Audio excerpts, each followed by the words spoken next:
کہ جب مولا امیر المومنین کا میں تھوڑا سا پس منظر میں جاؤں گا تاکہ اس شہنشاہ پہ گفتگو ہو سکے. تیسری خلافت کے دور میں جب ایران پہ حملہ ہوا تو اس وقت ایران کی شہزادیوں کو قید کیا گیا. جب یہ شہزادیاں مدینے پہنچی تو تخت پہ اصل حاکم آ چکا تھا. ادھر یہ قیدیوں کا قافلہ مدینے پہنچا اور امیر المومنین کی حکومت قائم ہو چکی تھی. جب امیر کے دربار میں ایران کی شہزادیوں کو لایا گیا، امام نے فرمایا خبردار قیدیوں کی طرح نہیں، شہزادیوں کی طرح پیش کر. شہزادیاں آئیں، امام نے نام پوچھا، پہلی نے نام بتایا میرا نام ہے گیہان بانو. امام نے دوسری شہزادی سے کہا آپ کا نام کیا ہے؟ اس کا میرا نام ہے شاہ زنا، کیونکہ ایران سے آئی تھی. امام نے فرمایا یہ نام غلط ہے، کیونکہ شاہ زنا کا اردو میں ترجمہ بنتا ہے سیدۃ النساء. علی نے فرمایا یہ لقب صرف بطول کا ہے، لہٰذا ہم آپ کا نام تبدیل کیے دیتے، اجازت ہے ہم آپ کا نام تبدیل کریں. اس شہزادی نے کہا اس سے زیادہ عزت والی بات کون سی ہوگی کہ میرا نام علی تبدیل کریں. اب جو چپ بیٹھے ہیں جنہیں موضوع سننے آتے ہیں، امام نام تبدیل نہیں کرنے لگے تھے، امام قسمت بھی تبدیل کرنے، صرف نام تبدیل نہیں ہونے لگا تھا، مقدر پلٹنے لگا تھا. امام نے فرمایا اب آپ بتائیں آپ کا نام عربی میں رکھا جائے یا فارسی میں؟ اس کا مولا کیونکہ میرا تعلق فارس سے ہے، بہتر ہوگا کہ نام فارسی میں ہو. امام نے فرمایا ہم آپ کا نام رکھے دیتے ہیں شہر بانو.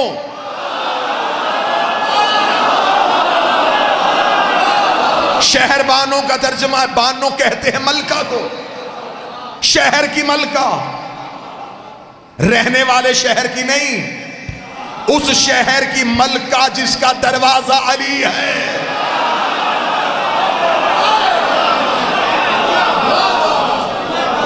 صرف نام شہر بانو تجویز نہ کیا. امام نے فرمایا ہم آپ دونوں شہزادیوں کا عقد آپ کی اجازت سے اپنے دونوں بیٹوں سے کرتے ہیں. جناب شہر بانو کا عقد پڑھا مولا نے خود جناب سید الشہداء حسین ابن علی کے ساتھ. جو بڑی شہزادی گیہان بانو تھی ان کا عقد مولا نے پڑھا محمد بن ابی بکر کے ساتھ.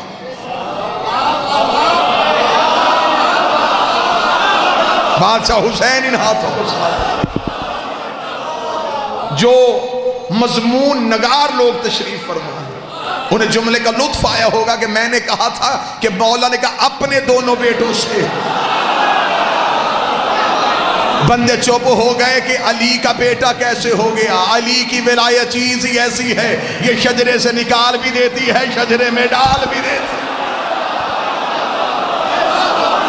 جسے اب بھی سمجھ نہیں آیا وہ جسے مانتا ہے اسے اس کی قسم. ابھی امام بارگاہ پہ اٹھے، قرآن لے کے آئے، قرآن منبر پہ رکھے، میں قرآن سے اپنے دعوے کی تصدیق مانگتا ہوں. میں قرآن کے سامنے ہاتھ جوڑ کے پوچھتا ہوں علی کے خاموش جا کر میں نے سیالکوٹ کی اڈا پسوریا امام بارگاہ میں دعویٰ کر دیا ہے کہ علی کی ولایت کا اقرار، حجت کا اقرار، شجرے سے نکالتا بھی ہے، شجرے میں ڈالتا بھی ہے. مجھے کوئی نکلتا ہوا دکھا دے. قرآن کی آیت تڑپ کے اٹھی اور بول کے کہا جب نوح کا بیٹا نوح کو چھوڑ کے پہاڑ پہ چڑھا تھا تو نوح نے کہا تھا میرے اللہ بچا لے. فرمایا کشتی چلا، تیرا ہے ہی نہیں، میں نے تیرے شجرے سے نکال دیا ہے، میں نے تیرے شجرے سے نکال دیا ہے.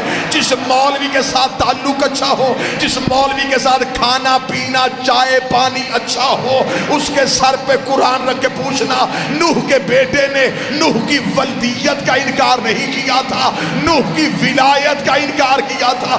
اس نے یہ نہیں کہا تھا کہ نوح میرا باپ نہیں، اس نے کہا تھا نوح میرا ولی نہیں. خدا نے شجرے سے نکال دیا، اللہ نے نوح کا بیٹا ولی کے انکار کی وجہ سے نکال دیا. آج کوئی سید ہو کے علی کا انکار کرے.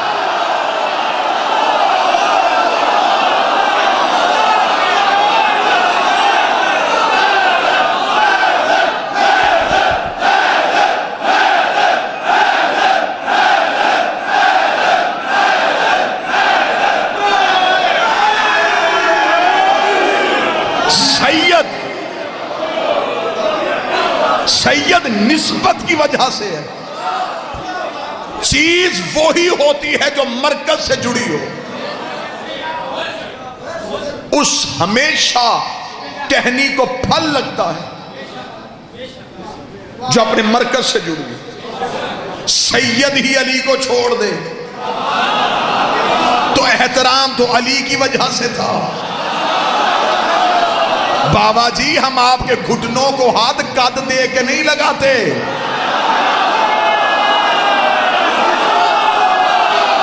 احترام کرتے ہیں نسبت کی وجہ سے.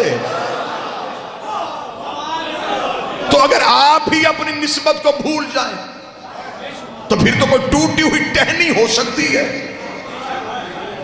شجر کے ساتھ جڑی ہے. اب علی نے کہا ہم اپنے بیٹے سے کریں گے. اپنے بیٹے سے کیوں؟ جاؤ جا کے منبر کی پوری ذمہ داری اور دیانتداری کے ساتھ جملہ کہہ رہا ہوں. رسالت میں جب آخری حج پہ گئے تو خود بی بی اسما بنت امیس روایت کرتی ہے کہ رسول نے مجھے کنیز بھیج کے حکم دیا اسما حج پہ میرے ساتھ جانا ہے. بی بی اسما کہتی میرے ہاں بچے کی ولادت متوقع تھی. میں گھبرا گئی کہ غیب جاننے والا نبی جانتا بھی ہے کہ سفر میرے لیے بہتر نہیں اور پھر مجھے حکم بھی بھیجا. اسما کہتی ذہن میں خیال آیا تھا یا فوراً دستک ہوئی ذہن میں کہ نہیں یہ حکم رسول نہیں راز الہی ہے. اس میں ضرور اللہ کا کوئی راز پوشیدہ ہے. بی بی اسما کہتی میں قافلے میں ساتھ چلی گئی. جب حج کر کے واپس آئی اور غدیر کے چوک پہ رسول نے پالانوں کا منبر سجایا. بی بی اسما کہتی ہے کہ میں بھی خیمے میں بیٹھی رسول کا خطبہ سن رہی تھی. بی بی کہتی ہے 3.5 گھنٹے کی تقریر علی پہ ہو رہی تھی. میں اتنا علی کے فضائل میں محو ہوئی تھی کہ مجھے خبر ہی نہیں ہوئی کہ میری گود میں بچہ آ گیا ہے.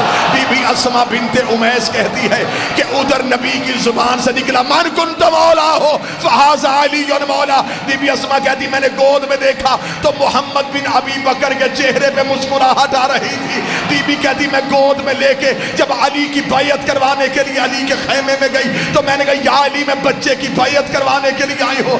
علی نے اپنے ہاتھوں میں محمد بن ابی بکر کو اٹھایا اور فوراً قرآن کی آیت پڑھی یخرج الحی من المیت خدا مردوں سے زندہ کو پیدا کر دیتا ہے. یہ کہہ کے علی نے سینے سے لگا کے کہا بیٹا کسی اور کا ہے پہچانا علی کے نام.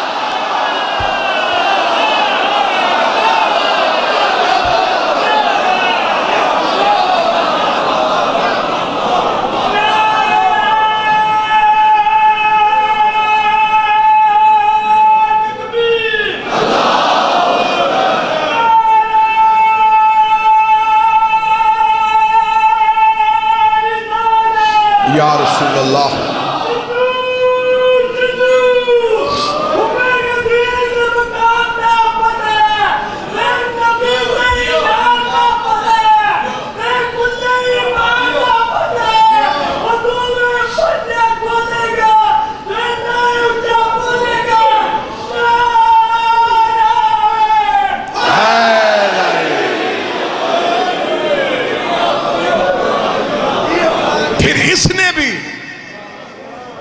علی والا ہونے کی انتہا کی. اتنی وفا کی اس نے علی کے ساتھ کہ جب جنگ جمل میں علی نے بھیجا سمجھا کے آ.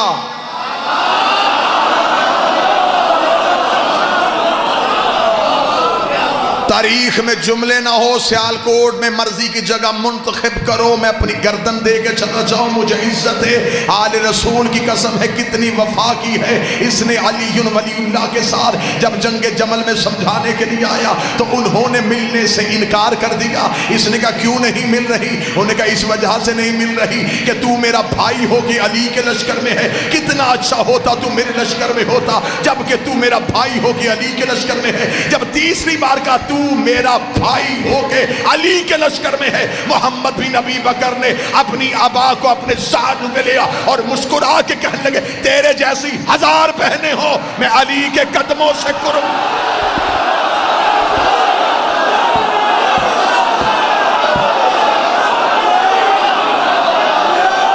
مجھے علی کی ولایت سے پیار ہے۔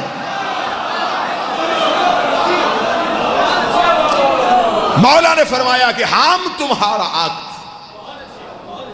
موضوع یاد ہے، ایران کی شہزادیاں امیر کے دربار میں، مولا نے فرمایا شہربانوں کا عقد حسین ابن علی سے، گہان بانوں کا عقد محمد بن ابی بکر سے۔ مولا علی نے پڑھا اس بی بی کے ہاں پھر ایک بچے کی آمد ہوئی جسے کہتے ہیں قاسم بن محمد بن ابی بکر۔ اس شہزادے کے بارے میں معصوم فرماتے ہیں یہ عارف آل محمد تھے۔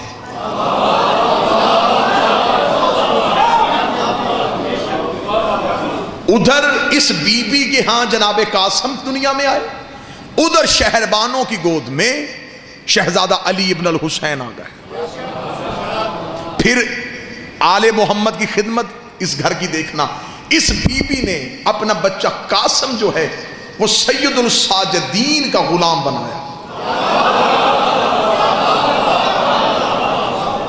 یہ مولا سجاد کی دروازے پہ بیٹھتے تھے اور ڈیوٹی کیا کرتے تھے سننا، یہ آنے والے مہمانوں کو پانی پلاتے تھے۔ مولا سجاد ان سے محبت کرتے تھے۔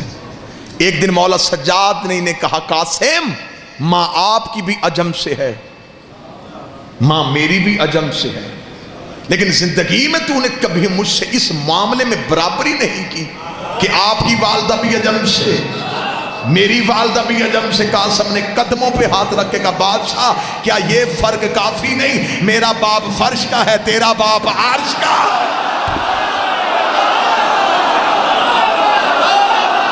میں ماؤں پہ فخر کیوں کروں، میں ماں پہ ناز کیوں کروں، تو حسین ابن علی کا بیٹا۔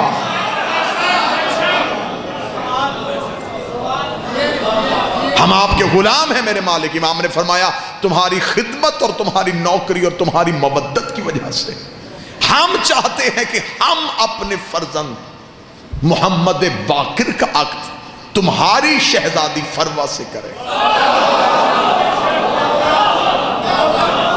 سرکار باقر العلوم کا عقد جناب فروا سے ہوا، پھر اس شہزادی کی گود میں جعفر صادق جیسا پھول۔